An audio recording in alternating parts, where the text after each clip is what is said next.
चल भाई भज्जी सारा सुना। أعوذ بالله من الشيطان الرجيم بسم الله الرحمن الرحيم وبشر الذين آمنوا وعملوا الصالحات أن لهم جنات تجري من تحتها الأنهار كلما رزقوا منها من ثمرة رزقا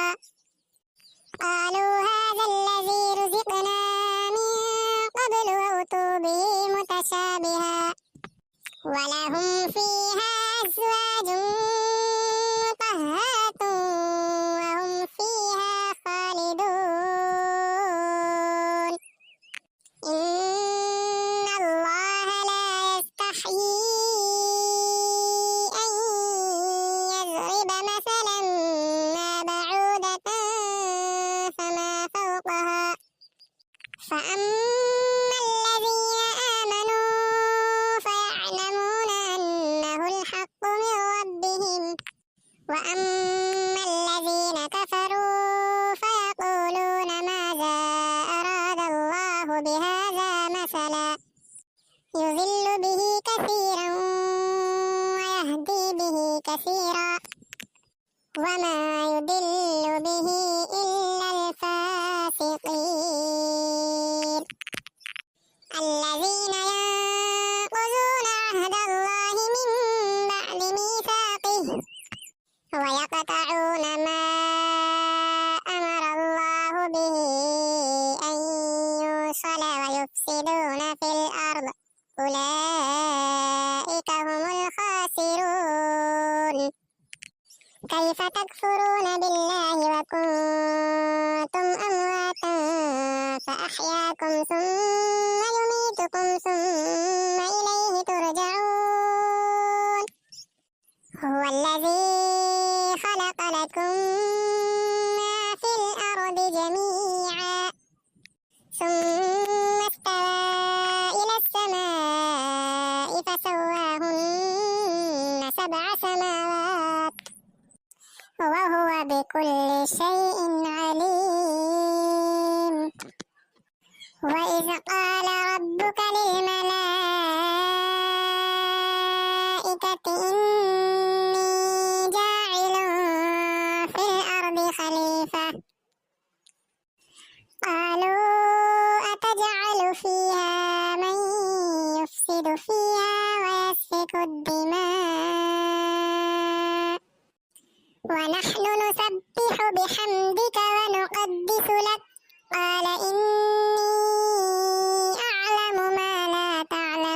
تعلمون وعلم آدم الأسماء كلها ثم عرضهم على الملائكة فقال أنبئوني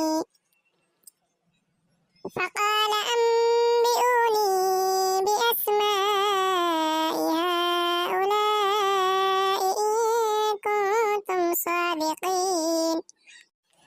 قالوا سبحانك لا علم لنا إلا ما علمتنا إنك أنت العليم الحكيم قال يا آدم أنبئهم بأسمائهم فلما أنبأهم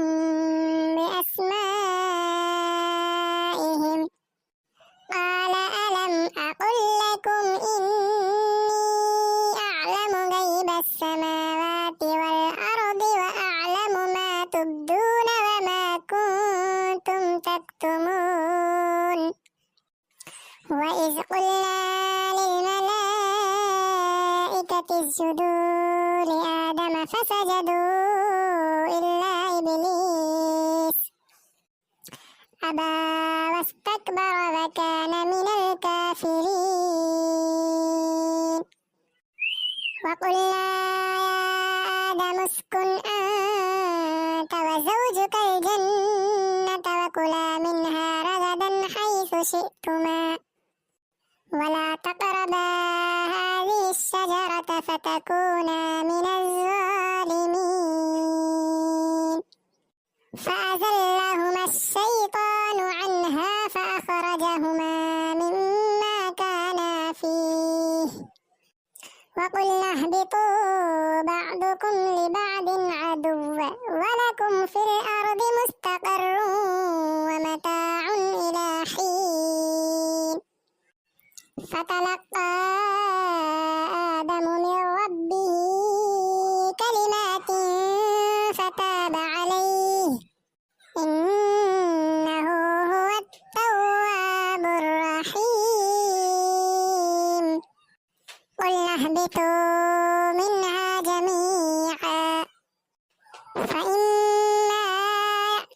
يأتينكم مني هدى فمن تبع هداي فلا خوف عليهم ولا هم يحزنون والذين كفروا وكذبوا بآياتنا أولئك أصحاب النار هم فيها خالدون يا بني إسرائيل اذكروا نعمتي التي أنعمت عليكم وأوفوا بعهدي أوف بعهدكم وإياي فارهبون وآمنوا بما أنزلت مصدقا لما معكم ولا تكونوا أول كافر به ولا تشتروا بآياتي ثمنا قليلا وإياي فاتقون ولا تلبسوا الحق بالباطل وتكتموا الحق وأنتم تعلمون وأقيموا الصلاة وآتوا الزكاة واركعوا مع الراكعين أتأمرون الناس بالبر وتنسون أنفسكم وأنتم تتلون الكتاب أفلا تعقلون واستعينوا بالصبر والصلاة وإنها لكبيرة إلا على الخاشعين الذين يظنون أنهم ملاقو ربهم وأنهم إليه راجعون يا بني إسرائيل اذكروا نعمتي التي أنعمت عليكم وأني فضلتكم على العالمين واتقوا يوما لا تجزي نفس عن نفس شيئا ولا يقبل منها شفاعة ولا يؤخذ منها